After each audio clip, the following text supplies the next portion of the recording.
39번째 편은 양자 이론에 숨은 변수가 내재되어 있는가에 대한 설명을 하겠습니다. 고전적 물리학에서 수많은 입자들의 통계적으로 기술되는 현상에는 숨은 변수가 존재함을 암시하고 있습니다. 양자 이론에서의 확률적 해석도 숨은 변수가 내재되어 있을 수 있기에 완전한 이론이 아니라는 아인슈타인의 주장이 EPR 논문에 내재되어 있다고 볼 수 있습니다. 본 노이만은 양자 통계학 설명을 통하여 양자 이론의 숨은 변수의 불가능성을 수학적으로 증명하는데 이것에 대하여 설명하겠습니다.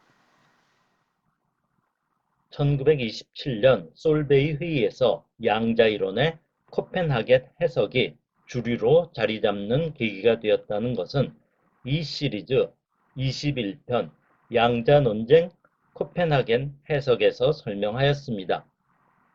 그런데 이 회의에서 드브로이는 전자가 가이드하는 파에 의하여 운동을 한다는 코펜하겐 해석과는 다른 결정론적 이론을 발표합니다. 이 이론은 다음 편에서 설명할 예정인 파일럿 파 이론의 초기 형태로 양자 이론에 숨은 변수가 내재되어 있다는 것을 공식적으로 제기한 것이었습니다. 드브로이의 발표는 회의에서 별로 주목받지 못하였고 공격을 받는데 얼마 지나지 않아 이 이론을 포기합니다. 아인슈타인은 이미 몇 달 전에 숨은 변수 관련 논문을 작성하여 학술지에 제출했다가 비국소성 문제가 있음을 인지하고 철회한 상태였기에 드브로이 발표에 어떤 언급도 하지 않습니다. 상당한 기간이 지난 후 앞서 설명하였던 EPR 논문에서 숨은 변수라는 용어를 직접적으로 사용하지 않았지만 숨은 변수를 의미하는 주장을 하게 됩니다. 숨은 변수는 과학에서 통계적으로 처리하는 이론에 내재되어 있을 수 있습니다. 대표적인 예로 기체 분자 운동 이론이 있습니다. 기체의 압력, 온도와 같은 거시적 성질은 기체를 이루는 분자 개개의 미시적 운동으로부터 나타나는 현상입니다. 우리가 관찰할 수 있는 거시계의 기체는 10의 23승계 정도의 엄청난 분자들을 포함하고 있습니다. 어떤 용기에 담겨 있는 기체의 압력은 구성하는 기체 입자들이 무작위 운동을 하면서 벽에 충돌하는 단위 면적당 힘의 평균값이 됩니다. 너무나 많은 수의 입자들이 가진 운동량을 전부 추적할 수 없지만 이를 통계적으로 처리하게 되면 압력을 예측할 수 있고 이상기체라고 가정하면 이상기체 상태 방정식인 PV = nRT를 유도할 수 있습니다.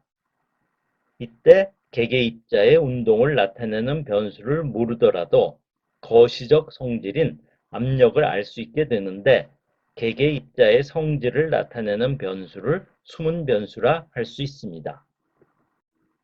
더 쉬운 예로 동전 던지기로서 앞과 뒤가 나올 확률은 통계적으로 반반이라고 합니다. 그런데 동전 던지기 자체는 동전의 운동에 관여하는 모든 변수를 알 수 있다면 앞이나 뒤가 나올 것을 정확하게 계산할 수도 있습니다. 동전을 튕기는 손가락의 힘과 각도, 주위 공기의 온도, 밀도, 흐름 등등 수많은 변수는 숨은 변수가 되고 만약 이를 모두 통제하는 기계를 만들 수 있다면 1억 번을 던지더라도 모두 앞면만 나오게 하는 결정론적인 결과를 낼 수 있습니다. 그러나 숨은 변수를 세세하게 고려하지 않고 통계적으로 처리해 반반이라는 확률이 됩니다. 물리학에서 중요한 한 분야인 통계역학은 19세기 말 볼츠만에 의하여 정립되었다고 볼 수 있습니다. 볼츠만은 연력학 제2법칙에서 표현되는 엔트로피를 시스템을 구성하는 입자들의 통계적 성질로부터 유도하여 S equal K 로그 W를 얻게 됩니다. 볼츠만의 통계역학은 관측되지 않은 숨은 변수가 있을 수 있다는 것과 그 이전의 물리학의 근본이라고도 할 수 있는 인과율과 결정론에도 문제가 있을 수 있다는 암시이기도 합니다. 아인슈타인은 박사학위 논문 주제이면서 1905년 기적의 해에 발표한 브라운 운동도 물에 떠있는 꽃가루 입자가 무작위로 움직이는 현상은 물 분자의 움직임에 의한 무작위적 충돌이 숨은 변수로 작동한다는 설명으로 통계적으로 처리할 수 있음을 보인 것입니다. 아인슈타인은 거시적으로 관찰되는 현상을 통계적으로 처리할 때 숨은 변수가 작동한다는 생각을 하였고, 양자 이론의 확률적 해석도 알려지지 않은 숨은 변수가 작동하는 것이 아닌가 하는 생각을 하게 됩니다.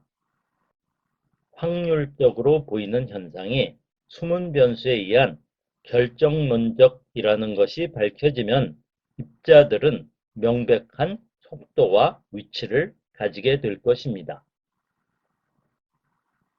본 노이만은 괴팅겐 대학에서 힐베르트 지도하에 하빌리타치온을 하게 되면서 양자 이론에서 시스템의 파동함수의 상태와 물리적 성질에 해당하는 선형 연산자를 힐베르트 공간에 표현하여 수학적으로 전개하는 방법을 고안하고 1932년 이를 정리한 독일어판 양자역학의 수학적 공식화라는 저술을 발표합니다.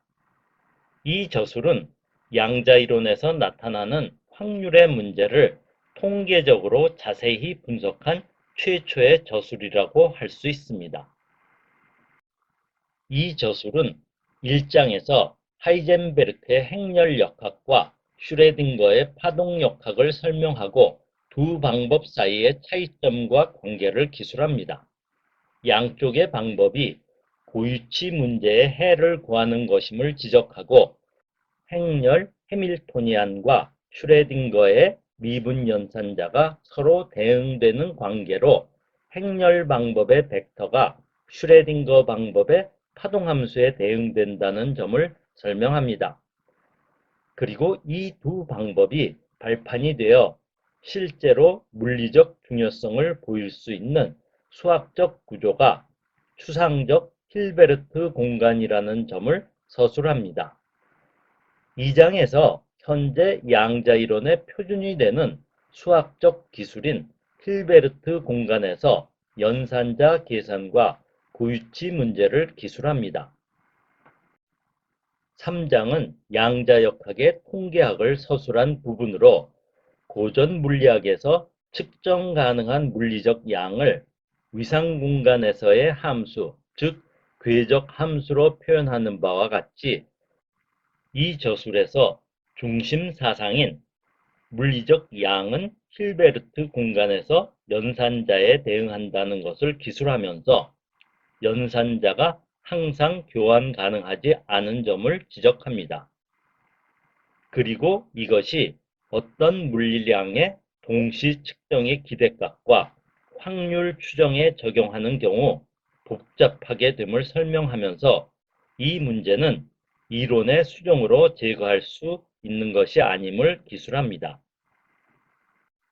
4장은 양자이론이 연역적으로 확립되는 과정을 설명하는데 양자이론에서 숨은 변수가 불가능함을 증명하는 부분이 나옵니다. 고전 물리학에서 거시적 성질의 통계적 설명에서 숨은 변수가 내재될 수 있음을 앞서 설명하였는데 양자이론의 확률이 그와 다름을 설명하는 과정에서 두 개의 상태 정의와 네 개의 공리적 가정을 하여 연역적 설명을 합니다. 더 이상의 설명은 이 시리즈 과정을 넘어서는 난해함이 있어 생략하겠습니다. 그러나 본 노이만이 양자이론에서 숨은 변수가 불가능함을 완전하게 증명한 것은 아니었습니다. 최근 알려졌지만 본 노이만의 저술이 발표된 직후 수학과 철학을 전공한 헤르만이라는 한 여성학자에 의하여 증명의 문제점이 지적되었습니다. 그녀는 괴팅겐에서 뇌터의 지도로 수학 박사 학위를 받았으며 괴팅겐의 신칸트파 철학을 연구하는 넬슨의 조수로 칸트 철학의 중심 사상인 선험적 인과율이 양자역학에서 부정당함을 논의하기 위하여 라이프치히의 하이젠베르크를 방문합니다. 헤르만은 이미 폰 노이만의 저술을 읽고 이해하는 과정에서 증명의 문제점을 발견합니다. 1933년 연구 결과를 결정론과 양자역학이라는 제목의 논문으로 작성하여 초고를 주요 양자이론 물리학자들에게 보냅니다. 그리고 1935년 자연과학 학술지에 양자역학의 자연철학적 기초라는 제목의 4쪽의 요약을 발표합니다. 그런데 이 요약 논문에는 숨은 이론 증명의 문제점을 지적하는 부분은 언급이 안 됩니다. 그 후 헤르만은 나치를 피해 망명하고 더 이상 이 문제에 대하여 연구하지 않고 잊혀집니다. 1966년 쿤이 하이젠베르크의 조수였던 바이츠데커와 면담 중 헤르만의 논문 초고를 보어와 하이젠베르크가 보고 문제의 심각성을 논의하여 하이젠베르크와 바이츠데커가 대응을 준비했다는 것을 알게 됩니다. 그러나 나치와 전쟁으로 잊혀졌고 논문의 초고를 찾을 수 없었는데 2016년 딜에게 문서 보관소에서 논문의 초고가 발견됩니다. 이 논문에서 헤르만은 양자이론의 인과론과 예측 가능성의 한계와 숨은 변수의 가능성에 대하여 논의하면서 본 노이만의 숨은 변수의 불가능성 증명의 오류 가능성을 주목합니다. 그리고 세밀한 검토 결과 공리적 가정에 오류가 있을 수 있다는 점을 지적하게 됩니다. 이 지적은 1960년대 벨이 발견한 본 노이만의 증명의 문제점과 유사한 것이었습니다. 파동함수의 확률적 해석이 받아들여지고 양자이론이 통계적 이론이라는 것이 명백해지면서 양자이론 학자들 사이에 통계적 효과를 보이는 세계에 자리 잡은 어떤 인과적 비저층, 즉 숨은 변수가 있는 것이 아닌가 하는 의문이 있었고 대표적으로 아인슈타인이 이 문제를 제기했습니다. 그러나 본 노이만이 숨은 변수의 불가능성을 증명한 것입니다. 양자이론 물리학자들은 본 노이만의 권위를 즐겼습니다. 본 노이만이 증명했으므로 문제가 없다는 것이었고 증명의 난해함으로 아무도 더 이상 검토하려고 하지 않았습니다. 우리가 천재라고 부르는 많은 이론학자들도 마찬가지였습니다. 그런데 1950년대 봄이 파일럿파 이론이라는 숨은 변수를 포함하는 양자이론을 발표하면서 상황이 변합니다. 이 이론은 숨은 변수를 내포하는 양자이론으로 모순점을 찾지 못하면 본 노이만의 숨은 변수 불가능성 증명에 문제가 있다는 것입니다. 이 문제는 결국 비국소성과 연계됩니다. 이번 편을 요약하면 물리학에서 통계적으로 기술되는 현상은 숨은 변수가 내재되어 있음을 암시하게 되는데 양자이론의 확률적 해석도 숨은 변수의 가능성을 아인슈타인이 제기하였고 폰 노이만은 양자 통계학 분석을 통하여 수문 변수의 불가능성을 증명하게 됩니다. 그러나 본 노이만의 증명에 오류가 있을 수 있음이 지적되면서 결국 양자이론의 비국소성 문제와 연계됩니다. 다음 강의는 양자이론에 수문 변수가 존재한다는 드브로이가 초기 형태를 제안하였고 보움이 확립한 파일럿파 이론에 대하여 설명하겠습니다.